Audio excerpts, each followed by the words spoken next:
ఇక వైసీపీ నేత పుత్త శివశంకర్ రెడ్డి సిట్ విచారణకు హాజరయ్యారు. ఏపీ లిక్కర్ కేసులో కేఎన్ఆర్ బినామీగా శివశంకర్ రెడ్డి ఉన్నట్టు సిట్ గుర్తించింది. పుత్త శివశంకర్ రెడ్డిని ప్రశ్నించిన సిట్ అధికారులు మద్యం అక్రమాల ద్వారా వచ్చిన డబ్బుతో శివశంకర్ రెడ్డి పేరుతో ఆస్తులు కొనుగోలు చేసినట్లు నిర్ధారించారు. ఆస్తులకు సంబంధించిన వివరాలు, డబ్బు ఎలా తెచ్చారంటూ ప్రశ్నించారు. 8 గంటల విచారణ అనంతరం శివశంకర్ రెడ్డిని పంపించేశారు.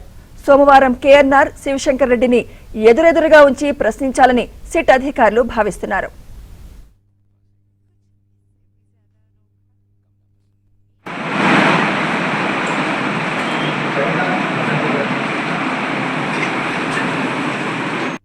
ఇక వైసీపీ నేత పుత్త శివశంకర్ రెడ్డి సిట్ విచారణకు హాజరయ్యారు.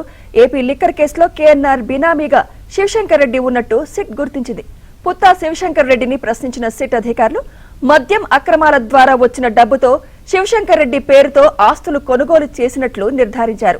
ఆస్తులకు సంబంధించిన వివరాలు, డబ్బు ఎలా తెచ్చారంటూ ప్రశ్నించారు. 8 గంటల విచారణ అనంతరం శివశంకర్ రెడ్డిని పంపించేశారు. సోమవారం కేఎన్ఆర్ శివశంకర్ రెడ్డిని ఎదురెదురుగా ఉంచి ప్రశ్నించాలని సిట్ అధికారులు భావిస్తున్నారు.